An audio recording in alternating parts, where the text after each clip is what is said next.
I went in search of gold, and there, in the filtered light, I found the leg. It's probably 25 years ago, and I am in my mid-teens. A cocktail of straggly long hair, brute with the dash of Uncle Sam, and all bubbling under something brightly polyester.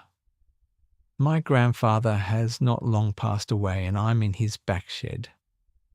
I'm not really looking for the gold, but it is in the back of my mind as I politely peek and poke through the shed. I remember that he used to take any gold he found from his panning and push it into bush clay. From there, the clay was slipped into a clear plastic pill container with a faded white lid topping it all off. Both Pa and his brother, my great-uncle Harry, had served in World War II. We had known about Uncle Harry. He had travelled the world in the 1960s with the Super 8 film camera, capturing memories that are now lost forever.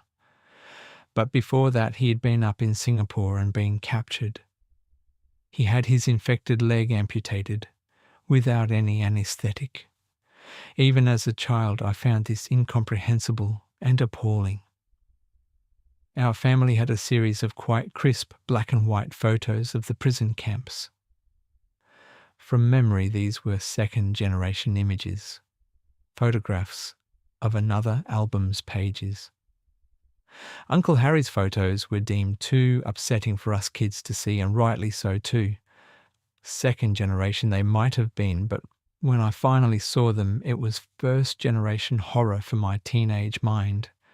They didn't look like human males, these brave lads. They were rag dolls, all skin, ribs and jutting eyes being held upright by two mates. Yet some still smiled, a smile of relief and defiance. Uncle Harry had died when I was quite young. He was famous in our family for having a wooden leg. I never really knew him, but I certainly knew about his wooden leg. I also knew that my Pa had remained quite close to him.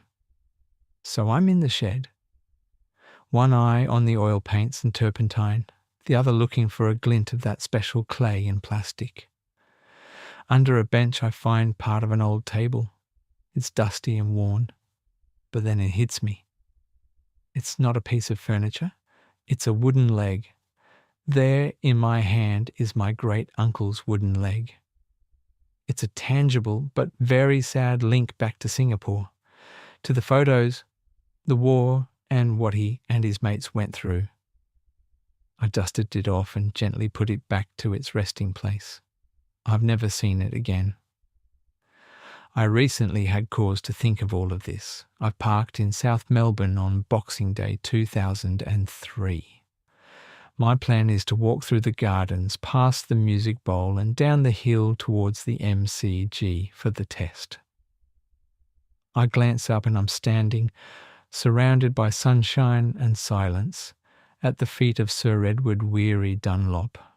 I'm not even sure if Sir Edward operated on my great-uncle, but it makes no difference to me. It all comes together and I'm thinking of the shed again.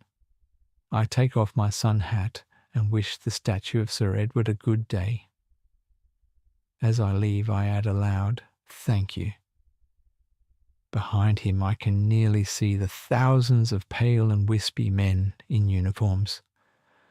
I scan them until I find what I'm looking for. Two men, one with a paintbrush in his hand, the other limping. They're chatting away about fishing, gold panning, and travel, unaware of what I owe them.